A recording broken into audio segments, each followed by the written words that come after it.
Councilor Al Victor Espino, ang chairman sa Committee on Transportation sa Sangguniang Panglungsod. Mag-ensayo kita, kamusta mga kaaksyon, kagano diri mga plano, kagano bilang status yung pinaka mga traditional jeepneys diri sa Bacolod City, nga wala naka-file sang ilang franchise consolidation. Subong man, ano diring resulta sa pagsinapol kaupod mga kaaksyon ng pinaka mga modernized jeepney operators. Councilor, good afternoon sa Aksyon John Diaz diri sa Aksyon Radyo Bacolod.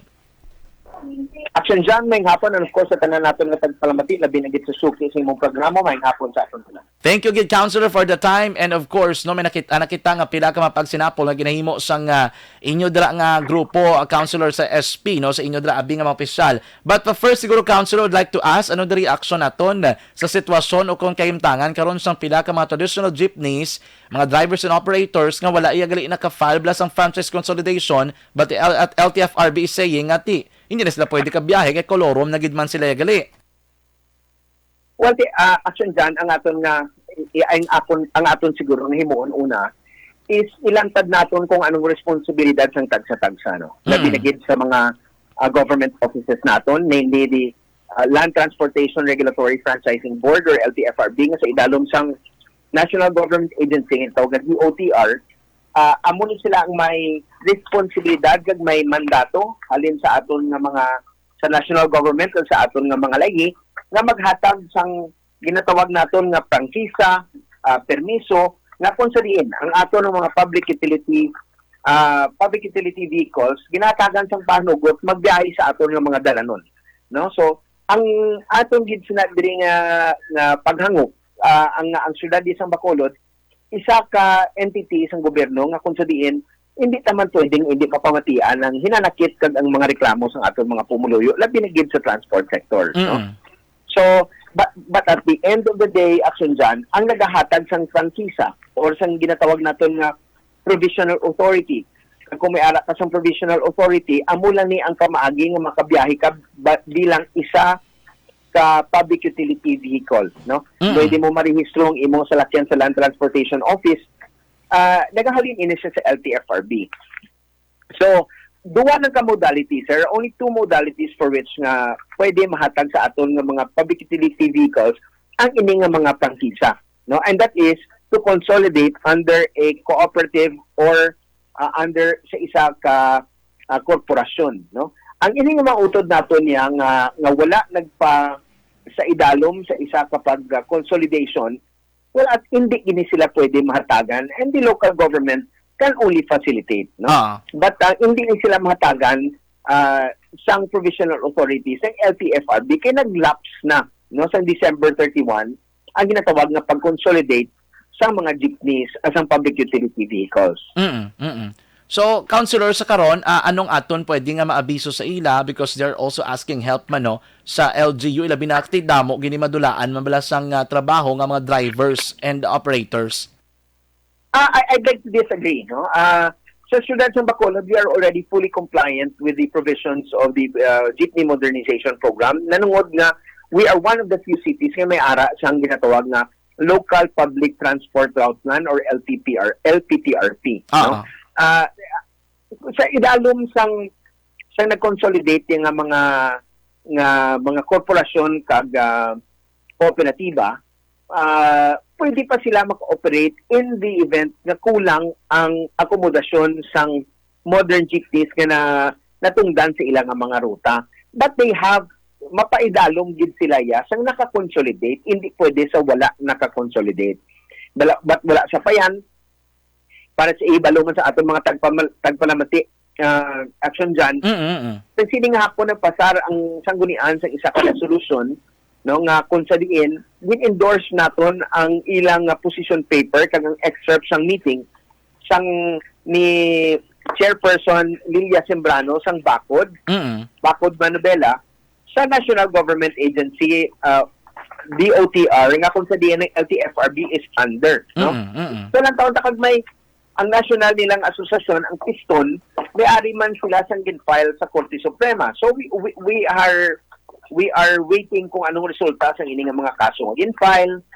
Tagin atagan natin man sang aksyon diri sa aton lokal nga sanggunian panglungsod ang mga sentimento sang aton nga mga pumuluyo or constituents nga nag-engage sa ginatawag natin na public utility vehicles. Oo. Pero Councilor, yung paglantaw subong, no, do we have enough units man siguro sa gihapon kaysa piyak sa mga pamahog nila sa ibila ka mga grupo nga mauntat biyahe sila, for example, bangod nga wala sila natagan sang kay gayunan nga for extension do mo sila mga bagay.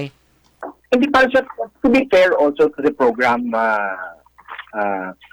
Action Jan. Ang program maginluntad pa siyang 2017. Oo. Ang ining nabilin nga wala nag-consolidate sa ako nga paglantaw, it's simply because nga wala sila nagpati nga madayon ng ining nga programa. Kasi anon mo kay nadayon, no?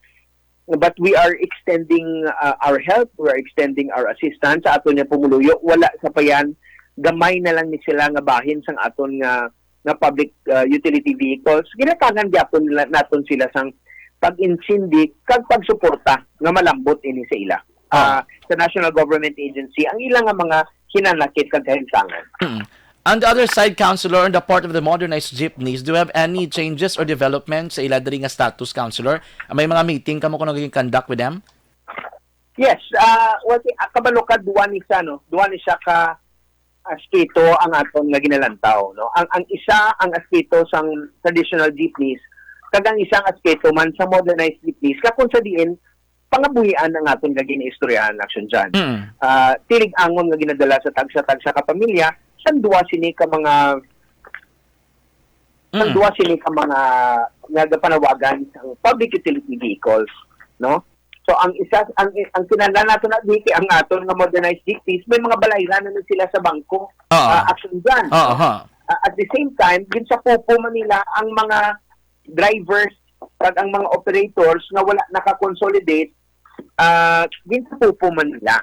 So these are things that has to be put in its proper perspective and consideration. Okay. So, may mga changes, may mga pabago kada di councilor, may mga appeal kita diri sa mga modernized jeepney operators. Pagbago sa ano nga bagay?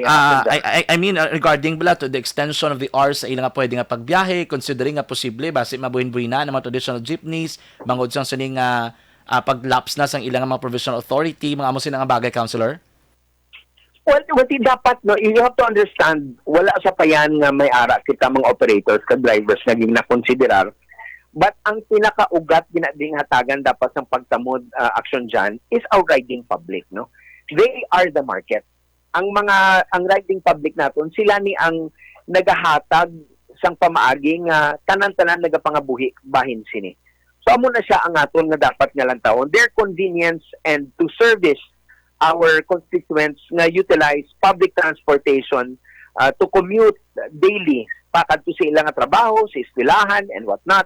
Kinahanglan masatisfy gid niya sa sini nga sektor. Hindi pwede nga hindi. Oo, tsakto gid councilor kati amo ginang aton nga target market dira labi sa mga modernized jeepney. But may ara man sila councilor pasalig nga if ang mga modernized jeepney nila will be arriving para ma-complete ang required tubla nga units sa kada route nga gin-award sa ila. Well, kagina sa amon nga pag-istoryahanay, there are already routes nga fully complied with. No? Ang iban, wala pa yan nagpadulong sa ilang nga mga unit simply because kung ipadulong nila or ipa-fully service na nilang ilang ruta sa ilang nga mga modernized jeepneys, ang problema is na-compete sila sa traditional. Okay. So sa subong nga ang phase out nagasugod na, ang apprehension sa mga traditional jeepneys nagapadayon, hindi isang syudad sa Bacolod but sang Land Transportation Office kay ila ini aspeto ang enforcement side action dyan, then most likely no ma-comply ni sila sa number of units kag nagsaad sila sa matapak na ngayo kami sa ila sang exact number sang na-deliver na sa ila sa modern jeepney kag ang iban pagid nga nag-consolidate ka mga traditional jeepneys nga wala sa payan kung kulang ang modernized jeepney ay ni mga traditional jeepneys nga nagpasakop sa consolidation nila, amo nang usaron anay kagatangan sa provisional authority sa LTFRB in routes nga hindi pa ma-fully comply sa modern jeepneys. Kumbaga, councilor, majority na sa mga routes are already compliant na sa number of units. Yes, but because action dyan, you have to understand economics is a big factor in this case. You have to understand ini modern jeepneys ginabayran ini sang mga korporasyon kag sang mga kooperatiba sa bangko, no? Nag-subsidize ni ang government, ang national government pamaagi sa ini nga programa sa Jeepney Modernization Program, but may amortization ni nga ginalagas kada bulan ang ini nga mga operator. So it did not make sense at the time nga nagadlagan ang modern jeep, nagadlagan pagit ang traditional jeep. It did not make sense nga iubuso nila kuha ang ila units because may kompetensya pa sila sa ilang mga ruta. But now nga wala na, most likely they will comply with the provisions of the Jeepney Modernization Program kag i-download ng ilang mga units diri sa siyudad sa Bacolod. Okay, oo. Anyway, Councilor, what's your appeal na lang no sa mga traditional jeepneys nga wala nagpa-consolidate or still no raising their voices para mabatian ang ilang mga kausa kag ilang mga concerns, Councilor? Well, para sa akin yan sa mga operators nga hindi sila gusto magsabak sa programa sa gobyerno. Sa inaing aspeto wala na to may mahimo sina action dyan. Ang aton nga ang aton niya mahimo kagin obrata na sang sinilang hapon sa sininga session gin-endorse naton ang excerpts no nga sa hinun-anon ni Vice Mayor Elcid Familiaran kag sang isa ka organisasyon ng Bakod Manibela ang excerpts sang ilang nga mga nga transcript gin-forward namon sa DOTR para mahatag nila si LTFRB kag makita nila nga may amugli ni sang sahi nga pag hinun-anon ang aton mga pumuluyo mahin sina. Oo, sige. Councilor, thank you so much gid sa time kag input sa gin-share mo diri sa amon sa Action Radio. Action dyan, salamat and mayong hapon sa aton tanan. Thank you so much, Councilor. Action Reports, Afternoon Edition. Si Councilor Al Victor Espino, ang chairman sa Committee on Transportation sa Sangguniang Panglungsod, may lagay pagsinapol both no, sa modernized jeepney operators, may pagsinapol magikandak sa mga traditional jeepney operators nga wala nagpa-consolidate no, sa ilang mga prangkisa, mga kakson, na naglaps ng deadline, of course, ng extension. Dapat ko ng balperme, may arabi problema no, sa local transport route plan, nga basta may ara ang isa ka LGU, wala na nga sakop ang extension ngayon na until this December 31 na lang gid asta no. Pero